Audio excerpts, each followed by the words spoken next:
Alors, j'aimerais partager avec toi dans cette vidéo 4 leçons que la vie m'a apprises durant ma jeune vie. N'allez pas croire que j'ai 50 ans, non. Je vais être très jeune et je suis encore jeune. Mais reste jusqu'à la fin parce que ces leçons-là t'aideront toi aussi. Hello mes élites, soyez les bienvenus sur ma chaîne. Moi, c'est Marie-Danielle pour toutes les nouvelles personnes. Ici, nous donnons les astuces, des conseils pour t'aider à atteindre l'excellence dans tous les domaines de nos vies. Si ce sont les thématiques qui vous intéressent, n'oubliez pas de vous abonner, d'activer la cloche de notification pour ne manquer aucune de mes prochaines vidéos. Sans plus tarder, nous allons passer au vif du sujet.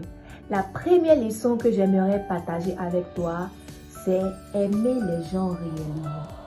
Oui, les amis, il n'y a rien dans l'hypocrisie. Il n'y a rien dans le fait de faire semblant. Au contraire, c'est toi-même tu te fatigues.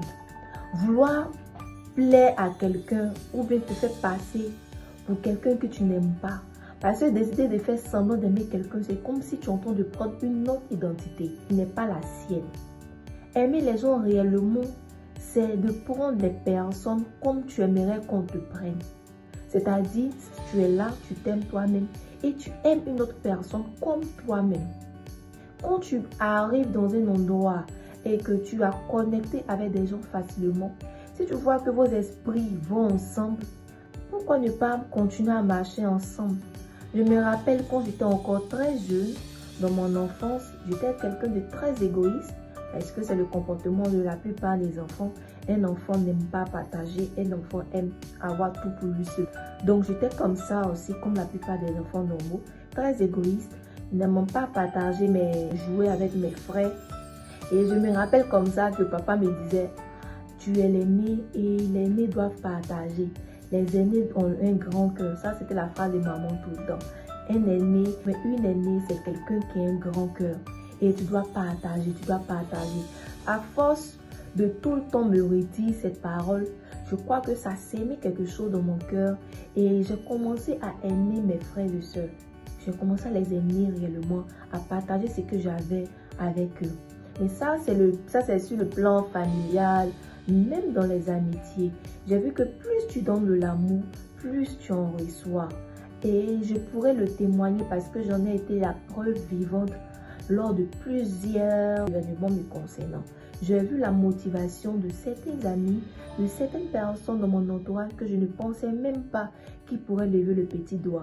Et ces personnes m'ont tellement agréablement surpris, ce qui a fait que comme je me suis dit, mais attends, je réfléchis, je ne sais pas qu'est-ce que j'ai bien pu faire à ces personnes-là. Et c'est là le Saint-Esprit va me dire, au fait, plus tu donnes de l'amour, plus tu reçois. C'est pourquoi on dit, il y a plus de bonheur à donner qu'à recevoir. Ne pense pas que toi qui es assis et qui attends à chaque fois que les gens viennent faire le premier pas avec toi, c'est parce que tu es la star. Non, ça n'a rien à voir. C'est une loi de la nature. Quand tu donnes de l'amour, sache que à ton tour aussi, les gens te donneront de l'amour. Et c'est comme ça. Et cette leçon-là, je l'ai apprise. Et je fais de ça mon quotidien. Je donne de l'amour, peu importe là où je me trouve. Et j'ai fait cela, j'ai testé, j'ai approuvé. J'ai vu que mes amis, ça marche réellement. Les gens, la plupart de notre entourage, n'ont pas forcément les qualités que nous avons. N'ont pas forcément les dispositions que nous avons, n'ont pas forcément accès à ce que nous avons accès. Donner de l'amour dans son entourage, c'est décider de mettre tout le monde au même niveau. C'est décider de dire que, ah, je décide de marcher avec toi ou je décide de te prendre en tant que frère, en tant que sœur de destinée. Tu n'es pas obligé seulement de te concentrer seulement sur ta famille. Il y a des choses que les connaissances pourront te faire bien plus que toi-même ta propre famille. Donc ne pense pas que donner de l'amour, bien aimer les gens réellement se résume seulement au cadre de la famille. Ça n'a rien à voir avec la famille, c'est plus au-delà. Et essayer cette clé-là, ou du moins cette leçon-là, m'a beaucoup apprise et j'ai décidé de partager avec toi. Si tu ne le fais pas encore, décide dès à présent de donner de l'amour autour de toi. Tu verras que tu seras très surprise. Le second point que j'aimerais partager avec toi dans cette vidéo, c'est que souvent, les bénédictions ne viennent pas dans l'emballage qu'on aurait souhaité. Oui, c'est la leçon que j'ai apprise. lors de mon petit parcours encore sur la terre des hommes et je crois que j'en ferai encore d'énormes années. Donc je disais, les bénédictions ne viennent pas souvent dans l'emballage qu'on aurait souhaité parce que c'est le bon Dieu qui décide de faire grâce à qui il veut et quand il veut, quand tu t'attends le moins. Tu peux être là, tu as fait ton programme, oui, à tel âge j'aurai telle chose. Au fait, tu as fini de faire ton programme. La suite maintenant ne dépend plus de toi. Cela maintenant dépend de la disposition des choses que le bon Dieu créateur a voulu mettre en ta faveur. Donc, quand on dit les bénédictions souvent viennent dans l'emballage qu'on ne souhaite pas, cela se résume au fait que tu peux être là, tu t'attends à forcément que ça vienne dans la couleur jaune. Et à ta grande surprise, cela vient dans la couleur rouge. Je donne un exemple d'un étudiant en sciences économiques qui a fait seulement que les économies et la gestion des entreprises et autres. Et qui comme ça, un beau jour, se retrouve par exemple dans une salle de sport. Il commence le sport, il fait le sport et là-bas, on peut lui proposer de devenir coach sportif, genre un travail à plein temps. À la base, j'ai un master de gestion des entreprises. Et vous me dites de devenir un coach sportif à plein temps.